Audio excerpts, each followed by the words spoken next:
जय माता दी सभी को। आशा करती हूँ कि सब अच्छे होंगे, स्वस्थ होंगे और खुश होंगे।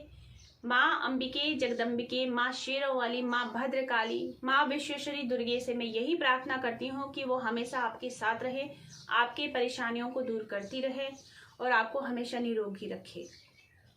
माँ का जो ये प्यारा परिवार है, इसके जितने भी सदस्य हैं वो हमेशा स्वस्थ रहें, मस्त रहें, खुश रहें और अपने कार्यों को निर्विघ्न होकर आगे करते रहें। मेरी माँ से हमेशा यही प्रार्थना होती है। मुझे व्हाट्सएप पर मैसेज आया है एक बच्ची का कि उसने प्रश्न किया है कि मैं आपको पढ़कर सुना देती हूँ कि उसने क्या मैसेज भेजा है। ये जो मैसेज है ये गुजरात से किसी का है, गुजरात से मैसेज है और उसने सिर्फ रश्मि अपना नाम लिखा है और गुजरात लिखा है, ठीक है। बाकी उसने अपना कोई परिचय नहीं दिया है, तो मैं सुना देती हूँ पढ़ करके कि वो क्या कहना चाहती है। ये वीडियो इसके बाद शुरू होगी और आपको पता चलेगा कि मैं आगे क्या बताने वाली हूँ।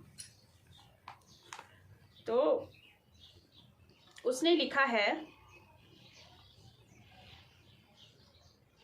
कि माँ, मैं कई समय से आपको फॉलो कर रही हूँ, आपकी बताई बातें फॉलो कर रही हूँ और अब मेरे मन में भाव जागा है कि मैं आपको गुरु बनाऊं, मगर मैं बहुत दूर से हूँ और मैं चाहती हूँ कि जब तक मैं आपके पास नहीं आ पाती, मन से आपको गुरु मान रही हूँ, ठीक है। इसके रिप्लाई में मैंने उसको लिखा था कि आप ऐसा करिए, फिर आप गायत्री मंत्र का जाप करिए।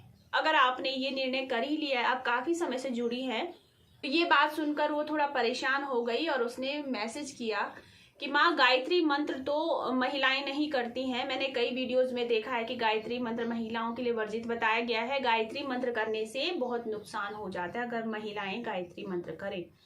तो ये चीज पढ़ करके मैं थोड़ा सा मतलब मुझे आश्चर्य हुआ, ताजुब हुआ कि ऐसे कैसे हो सकता है कि गायत्री मंत्र पढ़ने से क्या महिलाएं दिक्कत में आ जाती हैं या परेशान हो जाती हैं। ऐसा नहीं है। मैंने उसको लिखा कि अगर आपको यहाँ से जुड़ना है तो आपको गायत्री मंत्र का जाप करना ही होगा। फिर मैंने उसे थोड़ा समझाया कि गायत्री मतलब मैंने एक लाइन में ही उसको एक शॉर्ट मैसेज दिया था कि गायत्री मंत्र जपना आवश्यक है, आप गायत्री मंत्र करिए। अगर आप यहाँ से जुड़े रहना चाहती हैं, जुड़े रहिए, लेकिन नॉर्मल जुड़े रहना चाहती हैं तो आपकी मर्जी, आप करिए ना करिए। लेकिन आप अगर गुरु मान करके चल रही हैं, आप चाहती हैं कि आप इस तरीके से इस दरबार से जुड़े रहें कि आप मुझे गुरु मान करके चलते हैं, तो आपको गायत्री मंत्र का जाप करना अति आवश्यक है। तो उसने हामी भरी कि ठीक है माँ, मैं जैसे आपका आदेश है मैं करूंगी। लेकिन उसकी शंका को दूर करने के लिए और कुछ बाकी लोगों की शंका भी दूर करने के लिए मैं ये वीडियो बना रही हूँ, इसे ध्यान से सुनिएगा। और एक चीज और है कि यहाँ से ये नई बात नहीं है कि जिसने मुझे मैसेज किया है कि वो गुरु मान करके मेरी बातों को फॉलो करते हैं। इससे पहले भी कई लोगों ने ये बात लिखी है, कई लोगों ने कहा है कि हम दूर से हैं, हम आपको मन से गुरु मान रहे हैं और आपकी बताई बातों को फॉलो कर रहे हैं। उन्हें भी मैंने यही बात कही थी कि आप गायत्री मंत्र का जाप करिए, ठीक है। तो ये जो बात है ये आज की नहीं है, 2020 से लोग मुझसे इस तरीके से 2019 में चैनल बना था, लेकिन 2020 से प्रॉपर तरीके से मुझे मैसेजेस आ रहे हैं और जिन पे बच्चे कमेंट करते हैं, कई लोग कमेंट करते हैं, मैसेज मुझे देते हैं कि हम आपकी बातें हमें अच्छी लगती हैं, आपकी तर्कसंगत बातें होती हैं और आपकी बातें गृहस्थ जीवन के लिए बहुत ही सरलता से अध्यात्म में आने के लिए हमारे लिए मददगार साबित होती हैं। तो उसमें से जितनों ने भी ये इच्छा जाहिर करी है कि हम आपकी बातों को फॉलो करते हैं एक गुरु मान करके, तो मैंने उन्हें यही कहा कि आप गायत्री मंत्र का जप करिए। उस वक्त भी मैंने यही कहा था कि आप गायत्री मंत्र का जप करिए, जितना भी हो सकता है गायत्री मंत्र का जप करिए। लेकिन किसी बच्चे ने ये सवाल नहीं किया, उन्होंने हामी भरी कि हाँ हम गायत्री मंत्र का जाप करेंगे, आपका आदेश जो है हम मानेंगे। लेकिन ये पहली बच्ची है जिसने ये मैसेज किया कि मतलब महिलाएं तो गायत्री मंत्र नहीं करती हैं, तो मैं कैसे गायत्री मंत्र कर सकती हूँ। तो मुझे जरूरत महसूस हुई आज फिर कि मैं वीडियो बना दूं और आपको बता दूं कि क्या वास्तव में महिलाएं गायत्री मंत्र का जाप नहीं कर सकती।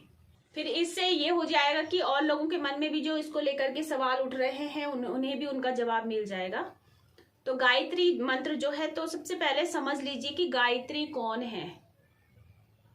एक बार जब यज्ञ हो रहा था तो ब्रह्मा जी का इंतजार कर रहे थे सारे देवता कि जब ब्रह्मा जी आएंगे तो यज्ञ का कार्य आगे चल पड़ेगा। लेकिन ब्रह्मा जी को समय इसलिए लग रहा था कि माँ सरस्वती को वो कह रहे थे कि आप जल्दी कीजिए, साथ चलिए, यज्ञ का समय बीता जा रहा है। लेकिन मी ने अपने तैयार होने में, श्रृंगार में थोड़ा सा वक्त लगा दिया, जिससे कि सारे देवता परेशान होने लगे कि शुभ घड़ी जो है वो बीत जाएगी यज्ञ करने की, इसलिए आप ब्रह्मा जी आप तुरंत आइए। लेकिन ब्रह्मा जी अकेले यज्ञ में नहीं बैठ सकते थे, उन्हें उनकी अर्धांगिनी का साथ तो चाहिए था। तो इस वजह से सारे देवताओं ने निर्णय लिया कि माँ सरस्वती के प्रतिरूप में हम एक ऊर्जा को स्थापित करेंगे। कि सारी शरीरों से जब ऊर्जाएं निकली तो माँ गायत्री उनके सामने प्रकट हो गई। तो माँ गायत्री जो है वो माँ सरस्वती का प्रतिरूप है, लेकिन माँ गायत्री जो है वो कई देवताओं की शक्तियों से बनी है, निर्मित हुई हैं। तो उन देवताओं की जो शक्तियां थी वो उनमें गई और फिर गायत्री माँ प्रकट हुई। तो गायत्री माँ ने उनके साथ, ब्रह्मा जी के साथ बैठ करके उस यज्ञ को संपूर्ण करवाया। ठीक है, तो गायत्री माँ जो है वो नारी हैं, स्त्री स्वरूपा हैं, देवी शक्ति हैं।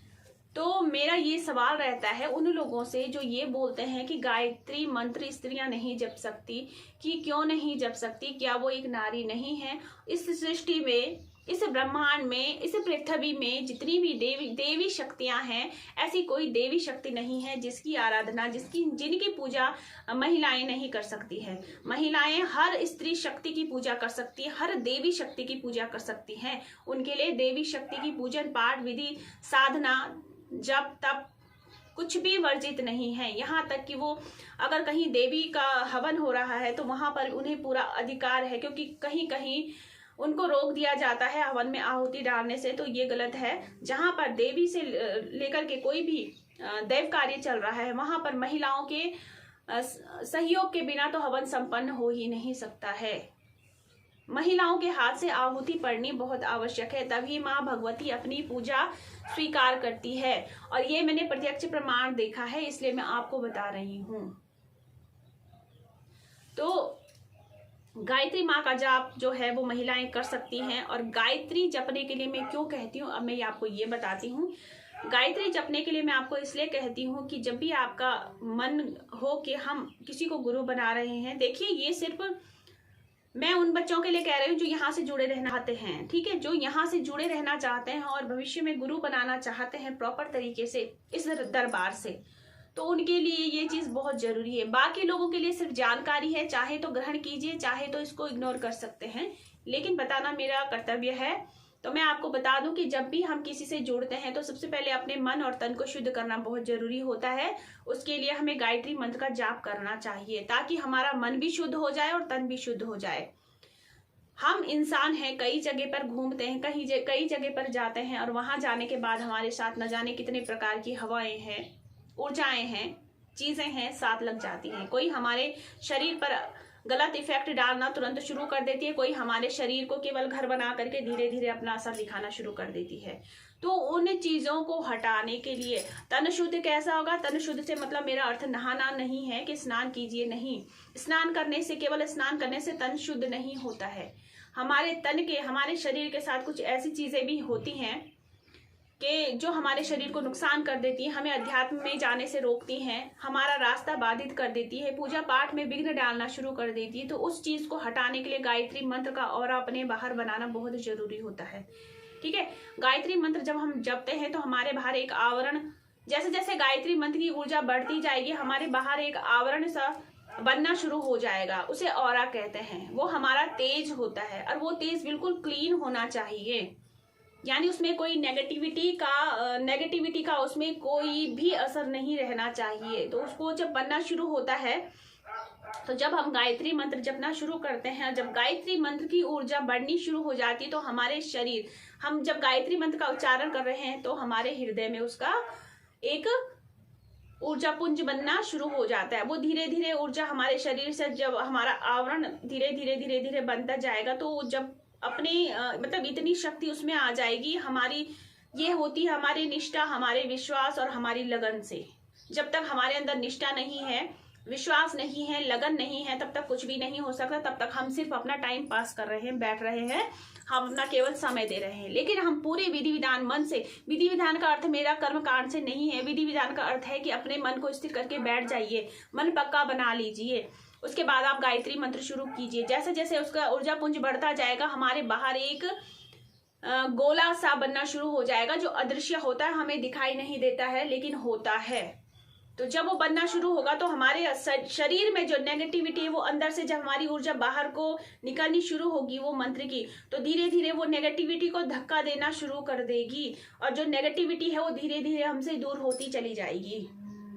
ठीक है, तो ये तो हुआ अपने तन को शुद्ध करना। अब मन को हम शुद्ध कैसे करेंगे? आप लोगों ने अक्सर देखा होगा कि जब कई लोगों के साथ ऐसा हुआ भी होगा कि जब वो पूजा पाठ करने बैठते हैं तो मन में एक विचार आता है कि थोड़ी देर में कर लेंगे, अभी नहीं, थोड़ी देर में कर लेंगे। किसी किसी के साथ ऐसा होता होगा कि मन में एक विचार आता है, यानी अध्यात्म तो कह रहा है कि नहीं, पहले पूजा कर लो, उसके बाद कहीं जाओ। लेकिन जो आपके साथ नेगेटिविटी, नेगेटिव थॉट जो चल रहे हैं, वो क्या कहते हैं, नहीं पहले ये काम निपटा ले, पूजा बाद में होती रहेगी, पूजा में तो बहुत समय लग जाता है। ये हो गई मन की अशुद्धता, दिमाग की अशुद्धता। फिर कई बार ऐसा होता होगा, आप जाप करने बैठे हैं, आपने थोड़ी देर जाप करना शुरू करा, उसके बाद आपका मन कहीं मार्केट को चला गया, कहीं किसी दोस्त से मिलने चला गया, कहीं झगड़ा हो रहा था उधर चला गया, यानी आपके दिमाग में कई प्रकार के विचार घूमने लगे। ठीक है, तो वो होती है मन की अशुद्धता। मन को मतलब वो एकाग्र नहीं होने देती, वो भी नेगेटिविटी है। वो नेगेटिविटी मन को एकाग्र नहीं होने देती, आपके आराध्य के चरणों में आपका ध्यान नहीं लगने देती, इसलिए आपको कोई फल भी नहीं मिलता। इसीलिए फल की प्राप्ति नहीं होती, समय व्यतीत होते रहता है लेकिन फल की प्राप्ति नहीं होती है। यही कारण होते हैं, क्योंकि मन तो स्थिर है ही नहीं, मन तो भटक रहा है, हमारा केवल शरीर वहां पर बैठा है। शरीर क्या कह रहा है क्या नहीं कह रहा है हमें वो भी पता नहीं चल रहा है। ठीक है, तो गायत्री मंत्र जब आप जपना शुरू करेंगे तो धीरे धीरे आपका मन लगना शुरू हो जाएगा और आपको पता भी नहीं चलेगा कि आपने कब अपने जाप संपूर्ण कर लिए हैं। आपका मन ये करेगा कि हम थोड़ी देर और बैठ जाएं। तो यही कारण है कि मैं यहाँ से, मुझसे जुड़ने वाले, मेरी माँ भगवती के इस दरबार से जुड़ने वालों को मैं सबसे पहले यही कहती हूँ कि गायत्री मंत्र जपा कीजिए। तो जो आपके लिए सही होगा वो माँ गायत्री आपके हृदय में उस चीज को बिठा देगी कि आपको क्या करना है। ठीक है, तो आप गायत्री मंत्र का जाप कीजिए। गायत्री मंत्र का जाप कोई भी कर सकता है, यहाँ से जुड़ा है, चाहे वो कहीं से, चाहे उन्होंने गुरु बना रखे हैं, वो कहीं से भी जुड़े हों, आप गायत्री मंत्र का जाप कीजिए। आपकी पूजा पाठ में हल्की सी भी कोई ऐसी रुकावट आ रही होगी जो आपको रोक रही है, वो तो धीरे धीरे खुद ही समाप्त हो जाएगी, आपको पता भी नहीं चलेगा। तो गायत्री मंत्र का आप जाप जरूर कीजिए, ज्यादा नहीं। जो बिगिनर्स हैं, शुरुआत कर रहे हैं, शुरू में आप 11 बार काउंट कीजिए, 11 बार आप गायत्री मंत्र उच्चारण कीजिए। उसके बाद बढ़ा करके 21 कर दीजिए, फिर बढ़ा करके 51 कर दीजिए, फिर धीरे धीरे 81 कर दीजिए, धीरे धीरे फिर 108 तक ले आइए। बस 108 के आगे मत बढ़िए, आप इतना ही कीजिए। एक दिन में 108 बार उसको उच्चारण कर दीजिए, माला एक कर दीजिए। और पर डे का अपना बिना किसी नियम के ये रूटीन बना लीजिए कि सुबह या शाम निर्धारित कर दीजिए एक समय कि सुबह कर सकते हैं तो सुबह कीजिए, शाम को कर सकते हैं तो शाम को कीजिए। गायत्री मंत्र का जाप करना शुरू कीजिए।